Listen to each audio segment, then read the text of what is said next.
Assalamualaikum, and today we are continuing on a new topic on this chapter.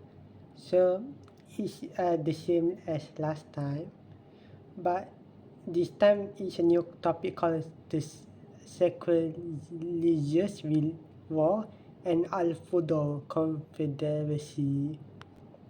So the sacrilegious war, when he was 20 years of age, the sacrilegious wars, which continued varying forces and considerable loss of human life for a number of years, broke out between tribes. Quraysh and Abu Kinana were on one side and Qais Island tribe on the other. It was thus called because this inviolable was made violable. The prohibited month of being included Harb bin Umayyah on the account of his outstanding position and honorable descent, used to be the leader of the Quraysh and their allies. In one of those battles, the Prophet ﷺ assisted his uncles. His efforts were confined to picking up the arrows of the enemy as they fell, and handing them over to his uncle. So, this is about Al-Fudol Confederacy. At the conclusion of this war during the sacred month of Dhul Qaidah, when the peace was restored, people felt the need for forming a confederacy at Mecca for suppressing violence and injustice and protecting the rights of the weak and the poor. Representative of Banu Hashim, Banu al-Muttalib, Asid bin Abdul Uzza, Zawah bin Kilab, and Taim bin Murrah were called to meet in the house of an honorable elderly man called Abdullah bin Zayd and at-Taimi to enter into a confederacy that will provide for the above-mentioned items. Allah's messenger, shortly after he had been honored with the ministry of prophethood, witnessed this league and commented on it with very positive words. I witnessed a confederacy in the house of Abdullah bin Ja'an. It was more appealing to me than herd of cattle. Even now, in the period of Islam, I would respond positively to attending such a meeting if I were invited. In fact, the spirit of this confederacy and the cause of consideration then marked a complete departure from the pre-Islamic tribal pride. The story that led to its conversation said that a man from the Jubayr clan came as a merchant to Mecca. When he sold some commodities to Al-As bin Wa'il as-Sahmi, the latter avoided paying the goods. The salesman sought help from some of his allies from the Quraysh, but they paid no heed to his earnest pleas. He then went on to a mountaintop and began, at the top of his voice, to recite verses of complaint, giving account of the injustice he sustained. Al-Zubayr bin Abdul Muttalib made inquiries into the matter. Consequently, the parties to the aforesaid confederacy convened their meeting and managed to force money for the men from Zubayr out of Al-As bin Wa'il. So, we are talking about Muhammad's early occupation. Muhammad ﷺ had no particular job at his early youth, but it was reported that he worked as a shepherd from Bani Sa'd and in Mecca for a week. At the age of 25, he went to Syria as a merchant for Khadijah. Ibn Ishaq reported that Khadijah, daughter of Khuwaylid, was a businesswoman of great honor and fortune. He used to employ men to do her business for a certain percentage of the profit. The Quraysh were merchants, so when Khadijah was informed of Muhammad ﷺ, his truthful word, great honesty and kind manners, she sent for him. She offered money to go to Syria and do her business, and he will give him a higher rate than the others. He will also send her servant Maysawah with him. He agreed and went with her servant to Syria for trade. His marriage to Khadijah. When he returned to Mecca, Khadijah noticed in her money more profit and blessing than she was accustomed to. Her servant also told her of Muhammad's good manners, honesty, deep thought, sincerity, and faith. He realized that he home at her target. Many prominent men had asked for her hand in marriage, but she always refused their advance. She disclosed her wish to her friend Nafisa, daughter of Muniyah, who immediately went to Prophet Muhammad ﷺ to inform him. He agreed and requested his uncle to go to Khadija's uncle to discuss the matter. Subsequently, they were married. The marriage agreement was written by Bani Hashim and the head of Mudar. This took place after the Prophet returned from Syria. He gave her 20 camels as a dowry. She was then 40 years old and was considered the best of the women in lineage, fortune and wisdom. She was the first woman Allah Messenger ﷺ had married. He did not get married to any other until he passed away. With the exception of Ibrahim, Khadijah bore all of his children: Al-Qasim, Zainab, Ruqayyah, Kulthum, Fatimah, and Abdullah, who were called Tayyib and Tahir. All his sons died in their childhood, and all the daughters except Fatimah died during his lifetime. Fatimah died 6 months after his death. All his daughters witnessed Islam, embraced it, and immigrated to Medina. Rebuilding Al-Kaabah and the arbitration issue. When Allah Messenger was 35, the Quraysh started rebuilding Kaabah. That was because it was a low building of white stone no more than 9 arms length from the days of Ismail. It was also ruthless, leaving thieves with easy access to its treasure inside. It was also exposed to the weathering factors of nature because it was built so long ago that weakened and cracked its wall.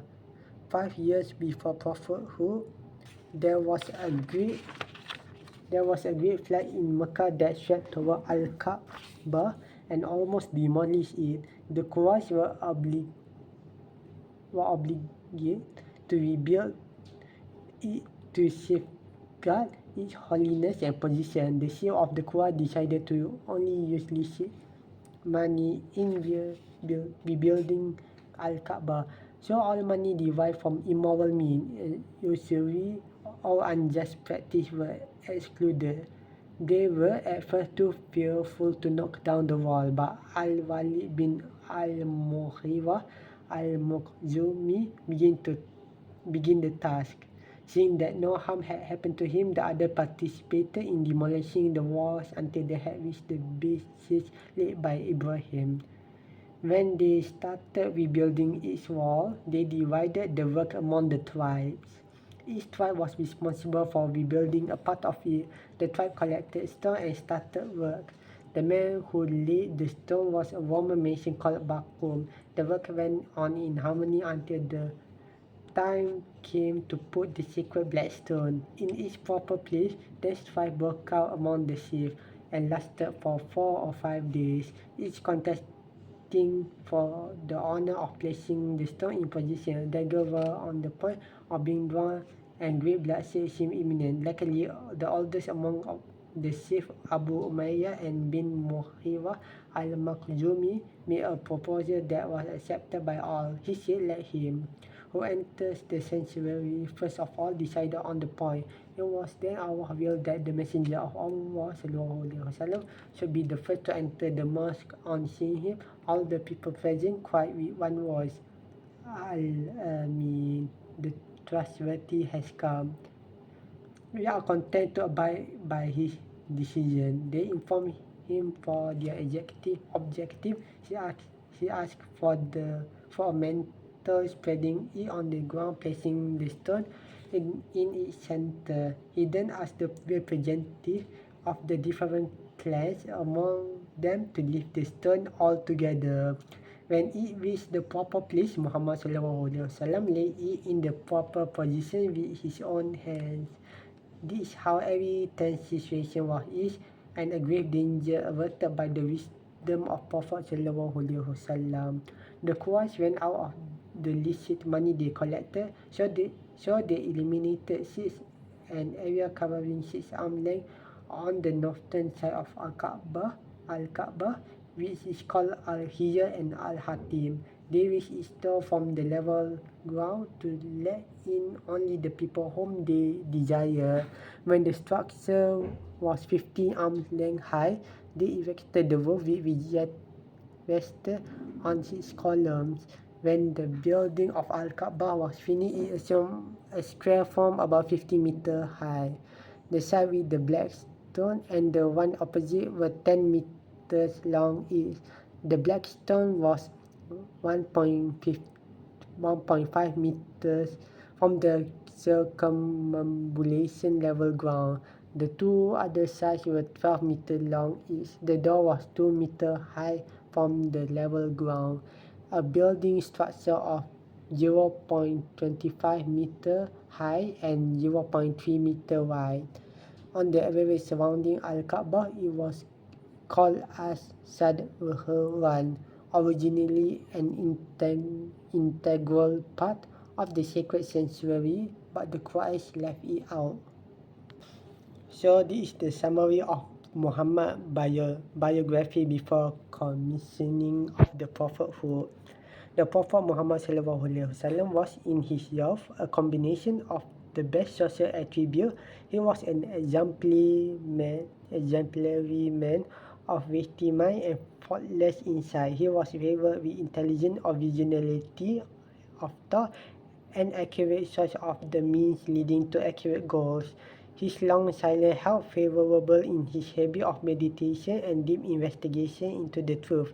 His vivid mind and pure nature were helpfully instrumental in assimilating and comprehending ways of life and people, individual and community-wise. His son superstitious practice but took an active part in the constructive and useful dealing. Otherwise, he would have taken a route to his self-adopted seclusion. He kept himself aloof from drinking wine, eating meat slaughtered on stone altars, or attending idolatrous festivals. He held the idols in extreme aversion and disgust. He would never tolerate someone swearing by Al-Lat and Al-Uzza. Our guidance and care no doubt detached him from all repulsive or evil practice, even when he tried to obey his instinct to enjoy some life pleasures or follow some respectable tradition. Our providence intervened to control any slip in this cause. Ibn al-Athir reported Muhammad SAW as saying, "I have never tried to do anything the people of ignorance did except for 2 times. Every time Allah intervened and saved me from doing so, and I never did that again. Once I took my fellow shepherd to take care of my sheep when we were in the upper part of Mecca. I wanted to go down to Mecca and entertain myself as the young man did. I went down to the first house in Mecca where I heard music. I entered and asked, What is this? Someone answered, "It is a wedding party." I sat down and listened, but soon went into a deep sleep. I was awakened by the heat of the sun. I went back to my fellow shepherd and told him what happened to me. I never tried it again. Al-Bukhari reported on the authority of Jabir bin Abdullah that he said, while the people were rebuilding Al-Kaaba, the Prophet Muhammad SAW went to Abbas to carry some stone. Abbas said, "Put your loincloth around your neck to protect you from the stone." As he did that, the Prophet ﷺ fell to the ground and his eyes turned skyward. Later on, he woke up and shouted, "My loincloth, my loincloth." He wrapped himself in his loincloth. In another report, his loins were never seen afterward. The Prophet ﷺ was distinguished among his people for his modesty, virtuous behavior, and graceful manners. He proved himself to be ideal of manhood and to possess a spotless character. He was the most obliging to his compatriots, the most honest in his thought, and the mildest in temper. He was the most gentle-hearted, sweet, and hospitable. He always impressed people by his pitying, inspiring affection. He was the most truthful and the best to keep covenant. His fellow citizens, by common consent, gave him the title of Al-Amin, the trustworthy. The mother of the believers, Khadijah, once said he maintains uterine relations. He helped the poor and the needy. He entertained the guests and stand with oppressed for truth. So we have finished this chapter and we are going to the next chapter.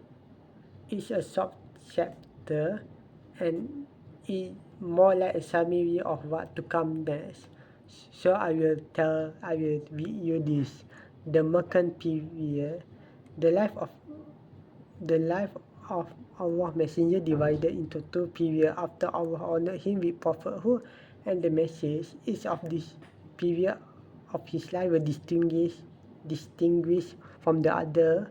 There are the Meccan period, approximately 30 years, and the Madinian period, approximately 10 years.